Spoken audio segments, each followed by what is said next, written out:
அறிவிக்கணும் வார்த்தையெல்லாம் உங்களுக்கு இந்த வாழ்க்கையில் ஆசீர்வாதத்தை கொண்டு வரும். நாளைக்கு இதுதான் நான் சொல்றேன்.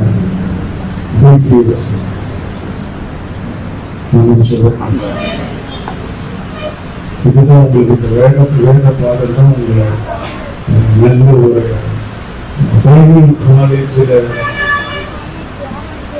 போய் படிக்கிறதுக்கு சமானம். இலவசமா படிக்கிறீங்க.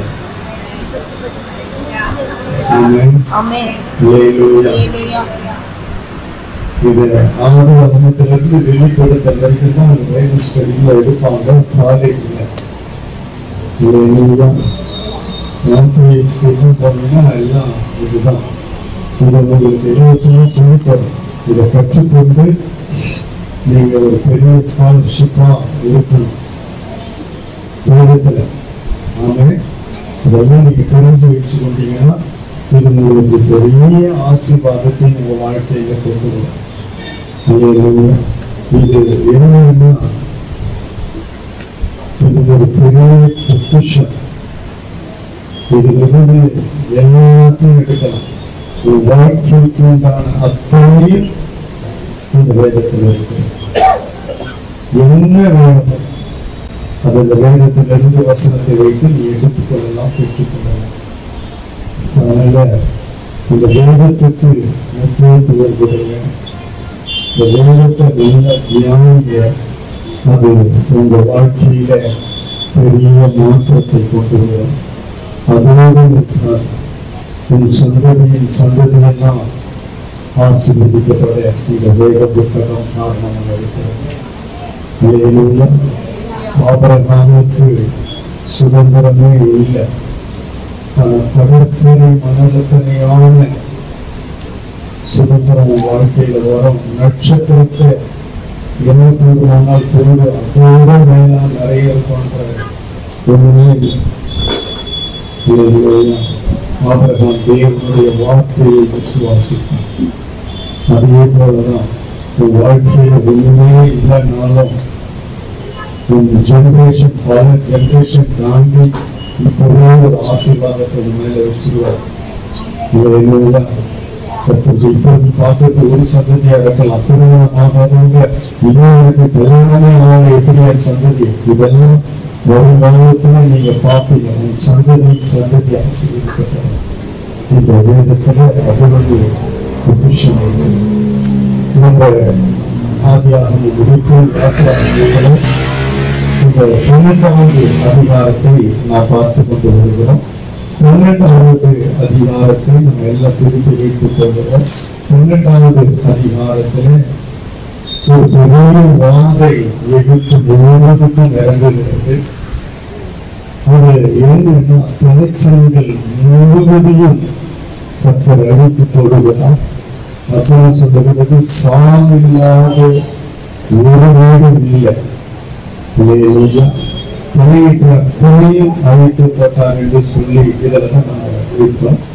12வது அதிகாரம் முதல்ல 29 வாசியம், 30 வாசியம். நடுராத்திரியிலே சிங்காசனத்தின் மேல் வீற்றிருக்கும் பார்வோனுடைய தலை பிள்ளை முதல் காவல் கிடங்கில் இருக்கும் சிறைப்பட்டவனின் தலை பிள்ளை வரைக்கும் எகிப்து தேசத்தில் இருந்த முதற் பேர் அனைத்தையும் மிருக ஜீவன்களின் தலையீற்று அனைத்தையும் கர்த்தர் அழித்தார். எகிப்து தேசத்தில் இருந்த எகிப்து தேசம் முழுவதுக்கும் ஒரு பெரிய தீர்ப்பு இறங்கியது. அவங்க இருக்கிற இடம் மாத்திரம் அல்ல, எகிப்து தேசம் முழுமைக்கும் தலையிட்ட எல்லாம் அழித்தார். 30வது வசனத்திலே சொல்லப்பட்டிருக்கிறது. அப்பொழுது பார்வோனும் அவனுடைய சகல ஊழியக்காரரும் எகிப்தியர் யாவரும் ராத்திரியிலே எழுந்திருந்தார்கள். மகா கூக்குரல் எகிப்திலே உண்டாயிற்று. சாவில்லாத ஒரு வீடும் இருந்ததில்லை. அந்த ராத்திரியில ஒரு பெரிய கூக்குரல், அந்த தேசம் எங்கும் ஒரு அலறல் சத்தம் கேட்கப்பட்டது. காரணம் என்ன? ஒரே இரவுல ஒரு பெரிய அலறு சத்தம் எல்லா வீட்டிலையும் கேட்கும்படி செய்தார். ஒவ்வொரு நாளும் இஸ்ரவேல் ஜனங்கள் அலறின அந்த கூக்குரல், கத்தின வலி வேதனை தாங்க முடியாம கூக்குரல், அதையும் கர்த்தர் பார்த்து கடைசி வாதையில தேசம் முழுவதும் தொடரும்படி கண்ணீர் வடிக்கும்படி ஒரு மகா கூக்குரல், அந்த வசனம் சொல்லும்போது மகா கூக்குரல் உண்டாயிட்டு. எத்தனை வருஷம் நான் கத்திருக்கோம் வேதனை. கர்த்தருடைய பரிசுத்த நாமத்துக்கு மையினை ஒரு நாள் வந்தது. அன்றைக்கு இஸ்ரவேல் ஜனங்கள் மாத்திரம் தான், ஒரு ஜன கூட்டம் மாத்திரம் தான் கதறி கூக்குரல் இட்டாங்க. ஆனா நியாயத்திற்கு தேசம் முழுவதும் கர்த்தர் பரவ வைத்தார். தேசம் முழுவதும் கூக்குரல் இட்டு கதறுகிறது. சாதாரணமாக ஒரு நிமிடம் இல்லை. வீட்டுக்குள் அப்படின்னா என்ன, வாதை நுழைந்து விட்டது. கர்த்தருடைய நியாய தீர்ப்பு நுழைந்து விட்டது. அங்க தப்பு பண்ணணும் பண்ணாதவன், இஸ்ரவேல் ஜனங்களுக்கு விரோதமா வழங்கினவன், அடிமைத்தனம் பண்ணவன் பண்ணாதவன், அதெல்லாம் இல்லை. மொத்தமே ஒரு நியாய தீர்ப்பை கர்த்தர் கொடுத்தார். நிறைய இடத்துல நம்ம அதுக்கப்புறம் பார்க்க போவோம். தவறு செஞ்சாங்கன்னா அவங்க குடும்பம், அவங்க ஆடு மாடு அத்தனையும் கொண்டு எரிச்சுவாங்க, அத்தனையும் கொண்டாடிவாங்க. நியாயத்திற்கு வெறும் அந்த தவறு செஞ்ச மக்கள் அவருக்கு மாத்திரம் இல்ல, அந்த குடும்பமே அனுபவிக்கிறது, அந்த தேசமே அனுபவிக்கிறது. இதெல்லாம் நம்ம விளைவிக் கொள்ள வேண்டும். நம்ம செய்த தவறு நம் குடும்பம் முழுவதையும் பாதிப்புக்குள்ளார். அதனால நம்ம ரொம்ப ஜாக்கிரதையா நம்ம இருக்கணும். இந்த சத்தியம்லாம் அதுதான் நம்மளுக்கு சொல்ல வருது. அப்படின்னு சொல்லுங்க, ஒருத்த தவறு நிமித்தம் முழு குடும்பமும் பாதிக்கப்படும். சரீரத்தில் ஒரு இடம் காயப்பட்ட சரீரம் முழுவதும் வேதனை. அதுல போய் எழுதி வச்சிருக்கிறாரு, கர்த்தருக்கு ஸ்தோத்திரம். சாவில்லாத ஒரு வீடு இருந்ததில்லை. அப்ப பாருங்க, ஒரு வீட்டை கூட கர்த்தர் விட்டு வைக்கலன்னு அர்த்தம். தேவ ஜனங்களுக்காக, தாயின் ஜனங்களுக்காக, அழைப்பை பெற்ற ஜனங்களுக்காக, வேறு பிடிக்கப்பட்ட ஜனங்களுக்காக கர்த்தர் ஒரு பலமான கிரியையை எகிப்து தேசத்துல செய்கிறார். உனக்காக எனக்காக தேசத்தையே அசைக்கக்கூடியவர் நம் கர்த்தர். அப்படின்னு சொல்லுங்க, உனக்காக எனக்காக ஒரு பட்டணத்தையே அசைப்பார், உனக்காக எனக்காக ஒரு கிராமத்தையே அசைப்பார், உனக்காக எனக்காக அந்த தெருவை, நம்ம இருக்கிற தெருவை அசைப்பார், உனக்காக எனக்காக நம்முடைய உற்சாக உலகினர் மத்தியில் ஒரு அசைவை கொண்டிருக்கிறார். கர்த்தருடைய பரிசுத்த நாமத்துக்கு மகிமையாகட்டும். இப்போ 35வது வசனத்தை வாசிப்போம், 36ஐயும் வாசிப்போம். மோசே சொல்லி இருந்தபடி இஸ்ரவேல் ஜனங்கள் எகிப்தியரிடத்தில் வெள்ளி உடைமைகளையும் பொன் உடைமைகளையும் வஸ்திரங்களையும் கேட்டார்கள். ஏற்கனவே அது சொல்லப்பட்டாயிற்று. 15:14 அங்க தேவன் ஏற்கனவே சொல்லிட்டார் ஆபிரகாம் கிட்ட. அந்த ஒரு வசனத்தை வாசல் 15:14. இவர்கள் சேவிக்கும் ஜாதிகளை நான் நியாயம் தீர்ப்பேன், பின்பு மிகுந்த பொருள்களுடனே புறப்பட்டு வருவார்கள். எத்தனை வருஷத்துக்கு முன்பாக சொன்னது? 900 வருஷத்துக்கு முன்பாக சொன்ன வார்த்தை. கர்த்தர் சொன்னாலும் அது எண்ணிக்காக இருந்தாலும் நிறைவேறும். உங்களை குறித்து சொல்லிட்டாரு, பேசிட்டாரு அப்படின்னா அதை நிறைவேற்றாமல் விட மாட்டாரு. ஏற்ற வேலையில சரியான நேரத்துல அதை கர்த்தர் செய்து முடிப்பார். சொல்வது சொன்னதுதான், அதுல எந்த மாற்றமும் இல்லை. ஏற்கனவே சொல்லிட்டாரு, ஜனங்களும் அங்க போய் அடிமைத்தனத்தில் இருப்பாங்க, பிற ஜாதி ஜனங்களை சேமிப்பார்கள், அங்கு துன்புறுத்தப்படுவார்கள். ஆனால் அதற்கு பின்பு நான் நியாயம் தீர்த்து அந்த ஜனங்களை கொண்டு வருவேன். அந்த அதிகாரத்தில் நீங்க வீட்டுல போய் வாசிக்க 15வது அதிகாரத்துல 6 சொல்ற அங்கே மிகுந்த பொருட்களோடு வெளியே வருவாங்க. அதுதான் இங்க நடக்குது. 12:36. கர்த்தர் ஜனங்களுக்கு எகிப்தியரின் கண்களில் தயவு கிடைக்கும்படி செய்ததினால் கேட்டதை அவர்களுக்கு கொடுத்தார்கள்.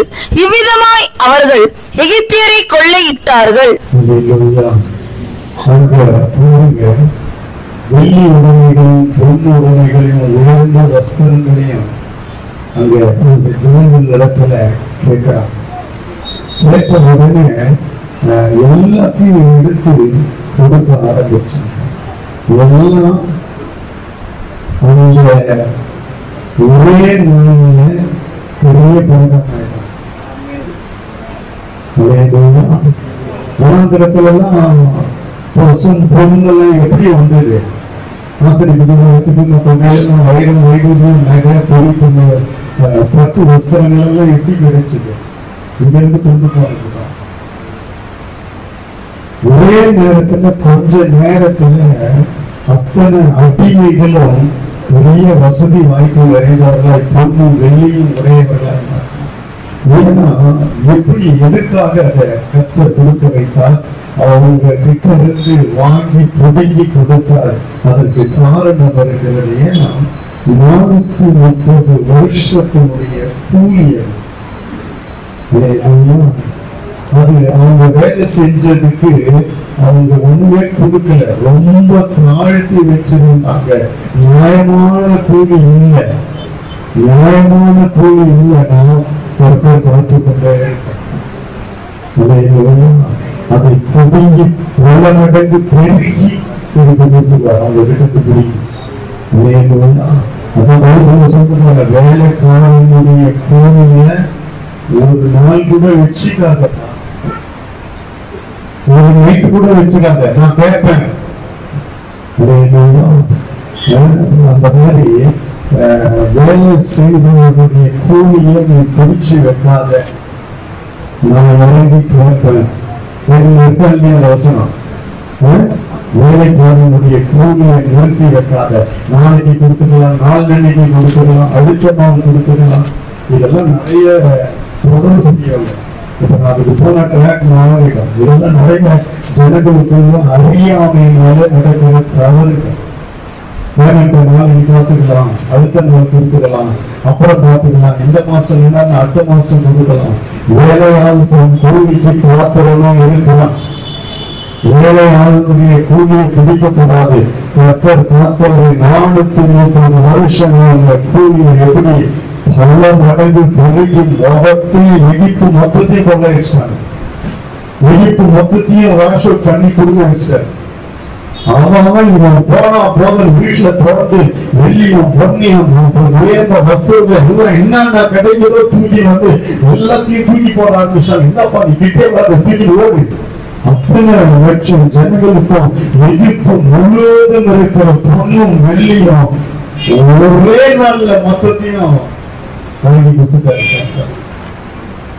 430 வருஷத்தினுடைய கஷ்டத்தின் பலன் வேலையாளுடைய கூலியை ஒரு நாளும் நம்ம நிறுத்தக்கூடாது. அந்த அன்னைக்கு அப்படியே கொடுத்தவர் சொல்லுங்க.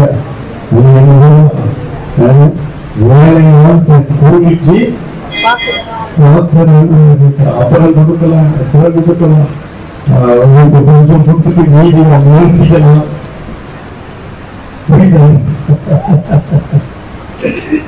புரியுதே இல்லையா? என் கூலியெல்லாம் எவ்வளோ நிற்குது.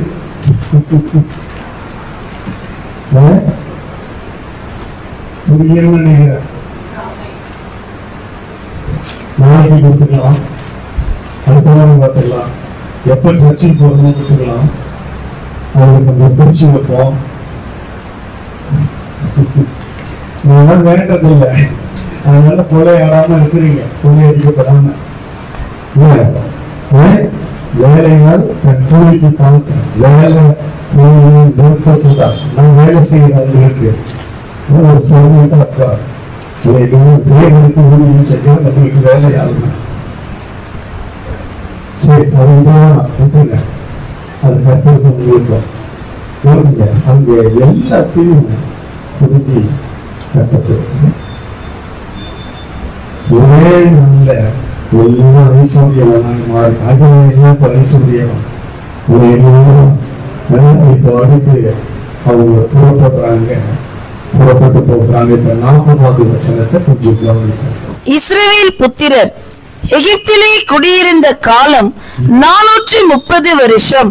430 வருஷம் முடிந்த அன்றைய தினமே கர்த்தருடைய சேனைகள் எல்லாம் எகிப்து தேசத்திலிருந்து புறப்பட்டது. குடியிருந்த காலம் ஆபிரகாமுக்கு 400 வருஷம். இந்த 430 இது நம்ம போன கன்ஃபியூஷன் ஆயிடும். அதுக்கு நிறைய ஆவிக்குரிய அர்த்தம் இருக்கு, எதுவும் ஸ்டடி பண்ண முடியாது. அது பல அர்த்தம் இருக்கு. நாம் ஏதாவது ஒரு பிரசங்கத்துல வரும் பொழுது அதனுடைய கூர்மையான வசனங்களை வைத்து பிரசங்கம் பண்ணாதான் அது புரியும். உங்களுக்கு புரியுதா? நான் சொல்றது புரியுதுங்களா? அது நம்ம தெளிவாக ஏதாவது ஒரு பிரசங்க நேரத்துல அந்த வசன ஆதாரத்தோடு நான் உங்களுக்கு சொல்றேன் அந்த காலங்களை குறித்து.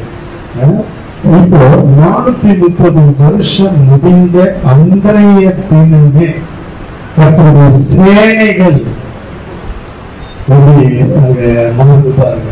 கர்த்தருடைய சேனைகள் இஸ்ரவேல் ஜனங்கள் போய் இப்போ கர்த்தருடைய சேனைகள் சேனைகளின் கர்த்தர் அடுத்து இஸ்ரவேலின் தேவன் யாக்கோபு இஸ்ரவேலை மாற்றி இஸ்ரவேலின் தேவன் என்று சொல்லுகிறார்.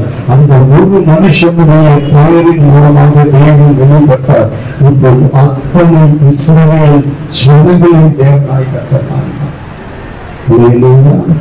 எல்லாருக்கும் தேவன், சேனைகளின் தேவன். சேனை என்று தெரியுமா உங்களுக்கு?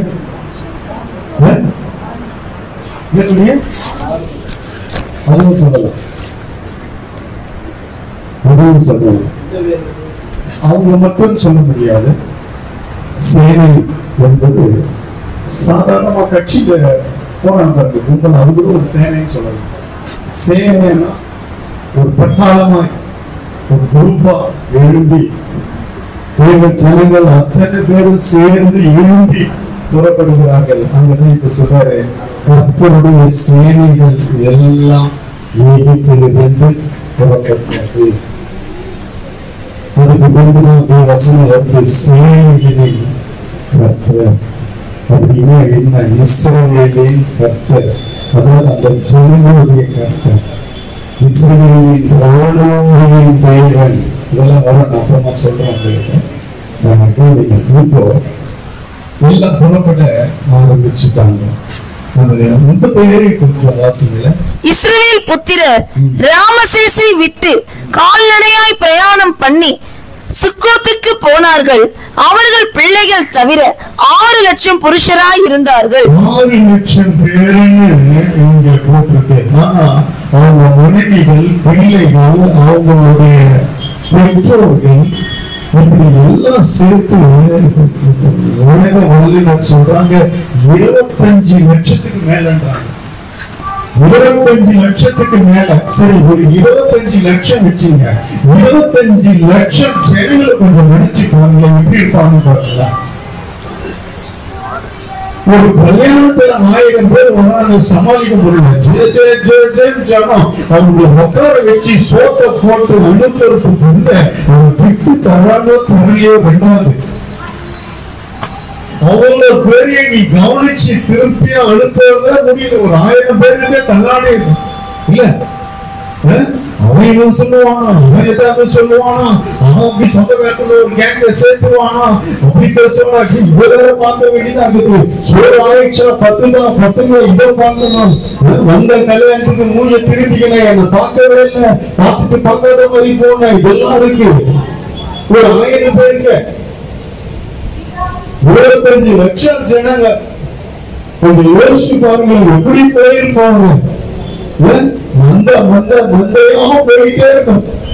ஒரு இடத்துக்கு இங்க இருந்து அங்க போனா 25 லட்சம் போய் சேர்றதுக்கு எவ்வளவு நேரம் ஆகும் பாருங்களேன். நம்ம ஒரே ஃபேமிலி, நீங்க இருந்து அங்க போனா போயிடலாம், இங்க இருந்து அங்க போனா போயிடலாம், வண்டியை பிடிச்சி போயிடலாம். இப்ப வண்டியில கால்நடையா போறாங்க, ஒட்டகம், ஆடு, மாடு, கழுதை எல்லாம் போகுது. கொஞ்சம் பேர் ஏறிப்பாங்கன்னு வச்சுங்க, அதெல்லாம் இந்த வேகமா பாஸ்டா போறதா அந்த ஒட்டகம்லாம், மாடுலாம், கழுதெல்லாம் அதுவும் நடக்கத்தான் மெதுவா போகும். அப்ப எத்தனை நாள், அது 40 வருஷம் ஆச்சு, எப்படி போயிருப்பானுங்க பாருங்க. 25 லட்சங்க, 25,000 சமாளிக்க முடியாது. அப்ப எப்படி அதான் மோசேஸ் சொல்றாரு, ஐயோ நான் விட்டு பாடு என்னால முடியல, நானா பெற்ற என்ன என் தலைமையில பெரிய பாரத விஷயம் பின்னாடி சொல்ல பாருங்க. கொஞ்சம் அந்த ஜனங்களை நீங்க யோசிச்சு கற்பனை பண்ணி பாருங்களா. 25 லட்சம் ஜனத்துக்கு மேல போகுது. அப்ப எப்படி போங்க, எப்படி போயிருவாங்க. அன்றைய தினமே கர்த்தர் இஸ்ரவேல் புத்திரரை அணி அணியாய் எகிப்து தேசத்திலிருந்து புறப்பட பண்ணினார். இந்த அணி அணியாய் எகிப்து இல்லைன்னா மொத்த பேரும் முன்ன பின்ன நசுங்கி செத்துருப்பாங்க. அவன் திபுன்னு ஓடி இருப்பான், கொஞ்சம் நடந்திருப்பான், ஒரு கூட்டம் அங்க போய் நிற்கும், இன்னொரு கூட்டம் இங்க நிற்கும், இன்னொரு கூட்டம் அப்படி போயிருக்கும். கர்த்தர் எப்படி கிரியை செய்து இருப்பாங்க. கரெக்டா அணி அணியாய் எகிப்து தேசத்திலிருந்து புறப்பட்டார்கள். இந்த அணி அணியாய் அப்படின்னா என்ன?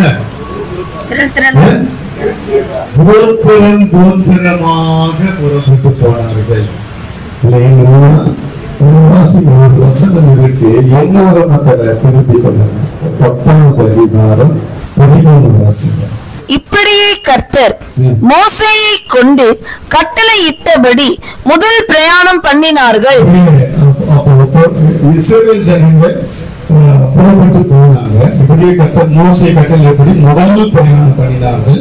இப்ப முதல்ல யூதா கோத்திரம் போகுது. யூதா கோத்திரத்துக்கு ஒரு கொடி இருக்கு, ஒவ்வொரு கோத்திரத்துக்கு ஒரு கொடி இருக்கு.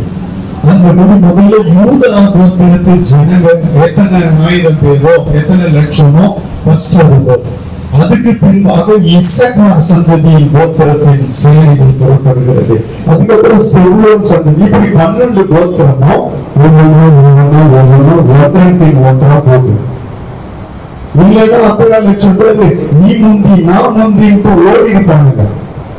உன்னை வெயிட் பண்ண வச்சு கரெக்டா சரியான நேரத்துல கருத்து நடத்துவார்.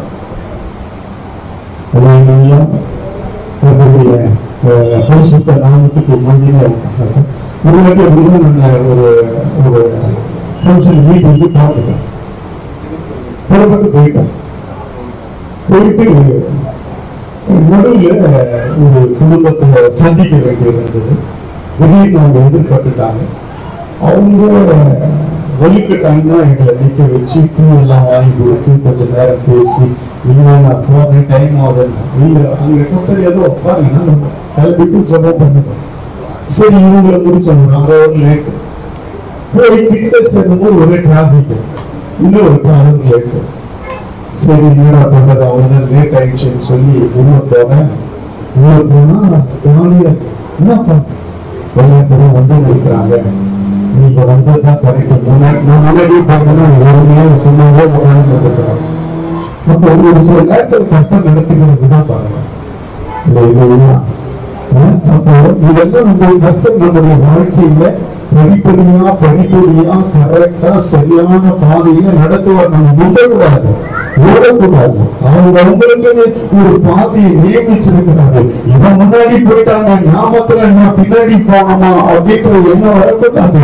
அந்த அணியணியாய அவர்களுக்கு குணப்பட பண்ணினார். இல்ல மொத்தமா ஒன்னா சேர்ந்துட்டாங்க. 12 கோத்திரம்னா இவன் கோத்திரத்துல இவன் காணும், அவ கோத்திரத்துல இவன் காணும், இவன் கொண்டாட்டி இங்க காணும், இவங்க அப்பா அம்மா அங்க போயிட்டாங்க.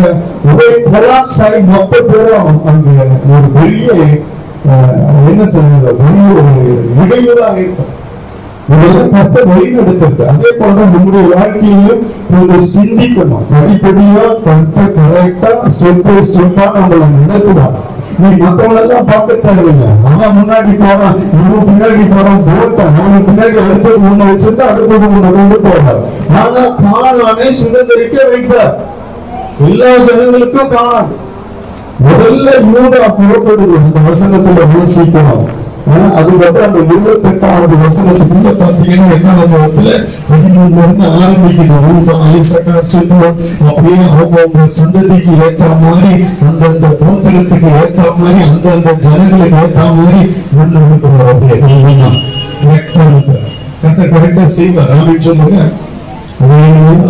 நேற்று வந்தவன் இன்னைக்கு கார் வாங்கிட்டான், நேற்று வந்தவன் பெரிய பணக்காரன் ஆயிட்டான், அதெல்லாம் நினைக்காத. அவன் முன்னாடி போயிட்டான். உனக்கு அந்த நேரத்துல நடத்துவார். ஒரு ஸ்டெப்பும் கர்த்தர் கொடுத்து நடத்துகிறார் அப்படின்னு சொல்லுங்க. நம்ம யாரையும் பார்க்க தேவை. எப்ப எங்க எப்படி புறப்படணுமோ கர்த்தர் உன்னை புறப்பட்டு நடத்துவார். இல்ல கோத்திரத்த ஆள் இங்க இருக்கிறான், அவன் கோத்திரத்த ஆள் அங்க போயிட்டாங்கடா, இவன் காணும் அவன் காணும் அழிஞ்சிருப்பானுங்க. ஏன்னா 25 லட்சத்துக்கு மேல ஜனங்க எல்லாம் புறப்படுது. இப்போ எகிப்தை விட்டு புறப்படுது. கர்த்தர் எப்படி நடத்துகிறாங்க பாருங்க. கர்த்தர் ஒழுங்கும் கிரமமாய் நம்முடைய வாழ்க்கையில செய்கிறார். விட்டா கண்ணா முன்னாடி போயிடும். ஒரு சில நேரத்துல நம்ம நினைப்போம், ஏன் ஆண்டவர் இதை செய்ய மாட்டாரு, ஏன் இது நடக்க மாட்டேங்குது, ஏன் நம்ம இஷ்டத்துக்கு ஒண்ணும் நடக்கல, நம்ம இஷ்டத்துக்கு விட்டா ஒண்ணும் இல்லை. ஒரு சில நேரத்துல கரெக்ட் பண்ணி சரி பண்ணி கர்த்தர் சரியான பாதையில நடத்துவார். ஒழுங்கா நடத்துவார். அதனால ஒரு சில நேரத்துல ஒரு வேகம் நீ முந்தாது, இந்த கோத்திரமா 5ஆவதுமா அப்படின்னு, இல்லைன்னா நீ 6ஆவதுமா, நீ முன்னாடி போய் மூதா கோத்திரத்துக்கு முன்னாடி ஓடாத, அவன் போயிட்டு இருக்கான், அவன் பின்னாடி நீ போ, உன் பின்னாடி நீ போ, உனக்கு பின்னாடி நீ போ அப்படின்னு அணியணியாய் புறப்பட பண்ணினால் கர்த்தர் அணியணியாய் தேசத்திலிருந்து புறப்பட பண்ணினார். அவங்க அணியணியாய் புறப்பட்டு போகிறாங்க. கர்த்தருக்கு ஸ்தோத்திரம். அல்லேலூயா. அடுத்து 13வது அதிகாரத்தை திருப்பி வைத்துக் கொள்ளுவோம். கர்த்தர் சொல்றாரு, கர்த்தர் மோசேயை நோக்கி 13வது அதிகாரத்தில் அந்த 2வது வசனத்தை வாசிங்க. இஸ்ரவேல் புத்திரருக்குள் மனிதரிலும் மிருக ஜீவன்களிலும் கர்ப்பம் திறந்து பிறக்கிற முதற் பேர் அனைத்தையும் எனக்கு பரிசுத்தப்படுத்து, அது என்னுடையது என்றார். அல்லேலூயா. ஏன் தலையீற்றெல்லாம் கர்த்தருக்கு என்று சொல்லுகிறார் என்றார். தலைச்சம்புள்ளெல்லாம் கர்த்தருடையதுன்னு இன்னைக்கும் ஒரு வழக்கம் இருக்கு தெரியுங்களா? கிறிஸ்துவ மதத்துல அது எங்கிருந்து ஆரம்பிச்சதுன்னா அது இங்கிருந்து தான் ஆரம்பிச்சது. ஏன்னா எகிப்தின் தலைச்சன்களை எல்லாம் அழித்து இந்த தலைச்சன்களை அவர் மீட்டுக் கொண்டார், அவர் எடுத்துக்கொண்டார். அல்லேலூயா. தலைச்சல்லாம் கர்த்தருடையது. எத்தனை பேருக்கு இது தெரியும்? தலைச்சம்புள்ளெல்லாம் முதல் பிறக்கிறது, ஃபர்ஸ்ட் பார்ன் வந்து கர்த்தருடையது. ஆமென் சொல்லுங்க. அல்லேலூயா. கர்த்தருடைய பரிசுத்த நாமத்துக்கு மகிமை உண்டாகட்டும். நீங்க முதல் பேர் அனைத்தும் எனக்கு பரிசுத்தப்படுத்து, அது என்னுடையது என்றார். அதுக்கு சின்ன புள்ள, மூத்த புள்ள, பெரிய புள்ள, நடு புள்ள எல்லாம் கர்த்தருடையது இல்லைன்னு சொல்ல வரல. அவங்க விசேஷமாய் கர்த்தருக்காக நிற்க ஒரு காலிங் அழைப்பை பெற்றவர்கள். அல்லேலூயா. கர்த்தருடைய பரிசுத்த நாமத்துக்கு. நான் என் வீட்டுக்கு மூத்த பையன் புடிச்சா பாத்தீங்களா, கர்த்தரு என் வாழ்க்கையில் அது நிறைவேறிச்சா? இப்படி நிறைய இடத்துல நிறைவேறு. அல்லேலூயா. இதெல்லாம் வந்து கர்த்தர் தெரிந்து கொள்ளுகிறார். ஒப்பு கொடுக்கறதும் ஒப்பு கொடுக்கறதும் அவங்க காரியம். ஆமென் சொல்லுங்க. அல்லேலூயா. அடுத்து 3வது வசனம் வாசிமா. 13:3. மோசே ஜனங்களை நோக்கி, நீங்கள் அடிமைத்தன வீடாகிய எகிப்திலிருந்து புறப்பட்ட இந்த நாளை நினையுங்கள். கர்த்தர் பலத்த கையினால் உங்களை அவ்விடத்திலிருந்து புறப்பட பண்ணினார். ஆகையால் நீங்கள் புளித்த அப்பம் புசிக்க வேண்டாம். நீங்கள் அடிமைத்தன வீடாகிய எகிப்திலிருந்து புறப்பட்ட இந்த நாளை நினைச்சுக்கோ. உன் ரட்சிப்பின் நாளை நீ நினைச்சுக்கணும். எகிப்திலிருந்து, அடிமைத்தனத்திலிருந்து, பிசாசின் பிடியிலிருந்து, பிசாசு உன்னை அடிமைப்படுத்தி வைத்திருந்தான், அதிலிருந்து கர்த்தர் ரட்சித்திருக்கிறார். அந்த ரட்சிப்பின் நினைவு நமக்கு எப்பொழுது இருக்கணும்? ஆமென் சொல்லுங்க. அல்லேலூயா. நம்மை கர்த்தர் ரட்சித்திருக்கிறார், பாவத்திலிருந்து மீட்டெடுக்கிறார், எகிப்திலிருந்து தூக்கி எடுத்திருக்கிறார். இந்த நாளை நினைச்சுக்கோன்றார். ஆமென் சொல்லுங்க. நம்ம ரட்சிப்பின் நாளை நினைக்கணும். பாவம் என்னும் அடிமைத்தனத்திலிருந்து, எகிப்திலிருந்து நம்மை மீட்டு எடுத்திருக்கிறார். நம்ம எல்லாம் கண்களை மூடி தேவ சமூகத்தில் கர்த்தர் சொன்ன வார்த்தை மாறாதவைகள். கர்த்தர் சொன்ன வார்த்தைகள் கவனிங்க. கர்த்தர் சொன்ன வார்த்தை நிச்சயமாய் நிறைவேறும் தேவ பிள்ளை. கர்த்தர் சொல்லிட்டாரு அப்படின்னா அது என்றைக்கு இருந்தாலும் சொன்ன வார்த்தை நிறைவேறும். அதுக்குண்டான நேரம் வரும் பொழுது அது நிச்சயமாய் நிறைவேறும் தேவ பிள்ளை.